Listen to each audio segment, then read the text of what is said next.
Fala pessoal, meu nome é Murilo e hoje eu vou falar com vocês um pouquinho sobre a NR10. O que é a NR10? Bom, você sabia que pelo menos 30% dos acidentes industriais envolvem elétrica? Ou envolve alguém que pode ter passado por cima da NR10? Bom, a NR10 é um conjunto de boas práticas para garantir que tanto os painéis elétricos são fabricados dentro de um parâmetro de segurança e os operadores desses painéis, ou operadores de máquina, também operem dentro de padrões de segurança utilizando EPIs, que são equipamentos de proteção individual.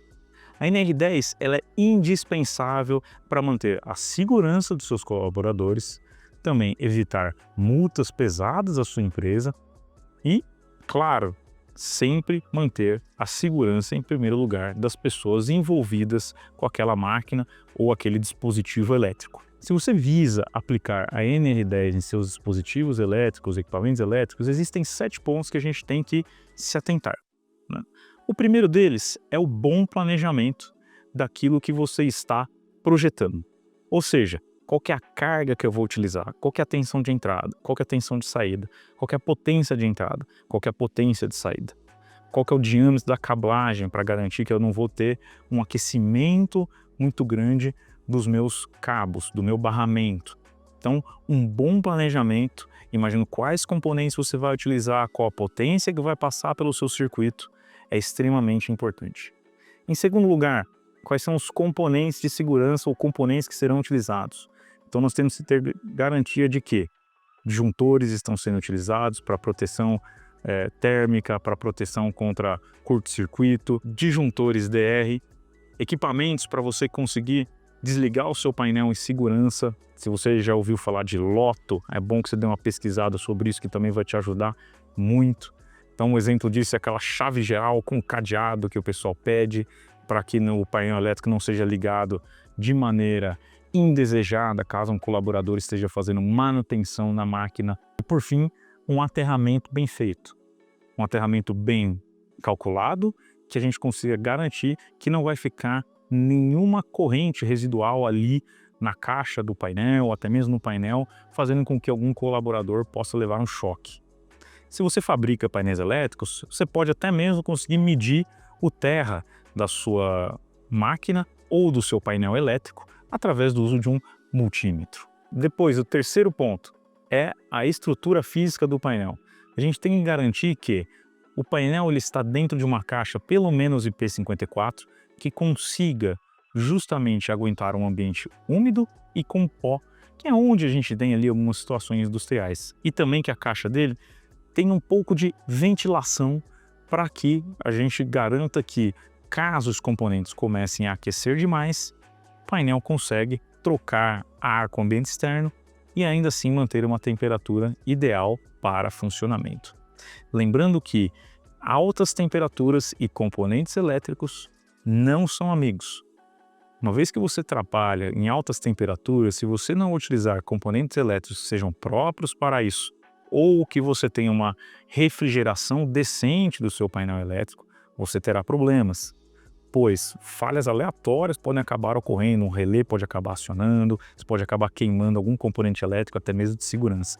Tomem cuidado com isso. O quarto ponto é a organização interna do painel. Então a gente tem que garantir que todos os componentes estão bem identificados, todos os fios estão bem identificados de forma clara e visível. Não adianta nada a gente nomear um fio e deixar a anilha virada para baixo, não é, gente? Porque daí nós não vamos conseguir enxergar qual que é o fio que está sendo utilizado, até mesmo qual que é o fio que está energizado. E também não adianta nada nós colocarmos label nos componentes debaixo dos fios. Afinal, nós não vamos conseguir olhar pelos fios. Então o ideal é que você nomeie sempre em cima, para que uma vez que o técnico de manutenção, ou até mesmo o seu cliente final for fazer uma checagem no seu painel, ele consiga abrir e entender logo de cara o que é cada um dos componentes no desenho elétrico. O quinto ponto, que eu já falei um pouquinho em componentes, mas que vale a pena a gente ressaltar, são os componentes de segurança, que é, por exemplo, a chave geral com cadeado, aquelas placas de acrílico para evitar que as pessoas coloquem a mão e levem choques, e até mesmo dispositivos de sinalização, como por exemplo, painel ligado, coloque um LED para mostrar que o painel está energizado, outro que o painel está ligado, outro que a bobina X está sendo ativada, a bobina Y está sendo ativada, para que o colaborador consiga entender quais linhas estão energizadas ou não. O sexto ponto é a documentação do projeto. Então lembre-se, a NR10 pede claramente que a documentação do projeto seja bem feita, com diagramas unifilares, manuais de operação e manutenção e até mesmo que tenha no catálogo e identificação de todos os componentes que estão sendo utilizados dentro do painel elétrico. E 7, que é o treinamento e capacitação. Então é sempre bom que você tenha os colaboradores da fábrica do seu cliente treinados e capacitados para utilizar o seu equipamento e também pedir para que seu cliente treine os colaboradores na NR10 e caso você tenha uma fábrica de painéis, também treine os seus colaboradores na NR10 para que você evite erros e até mesmo que você tenha mais pessoas olhando pela segurança dos outros. Agora uma diquinha extra, falando um pouquinho sobre nomenclatura, quando você tiver um fio com fase, você pode usar sempre cabo marrom, cabo preto ou cabo vermelho. Se você tem um fio neutro, você tem que usar uma cor azul. E se você tem o fio que vai ser o aterramento, você tem que usar o verde e amarelo ou o verde. Então, como vimos de maneira bem generalista, a NR10 ela consegue garantir a segurança do seu painel elétrico e também do seu colaborador. Então, espero que você tenha pelo menos tido umas pequenas ideias do que você pode fazer no seu projeto para melhorar e colocar cada vez mais dentro das conformidades com a NR10. E se você tiver alguma dúvida, pode deixar aqui nos comentários, entre em contato com a gente. Ou se você tiver algum colega que ainda tem dúvida nessa situação, manda esse vídeo para ele, que espero que possa ajudar pelo menos um pouquinho. Muito obrigado!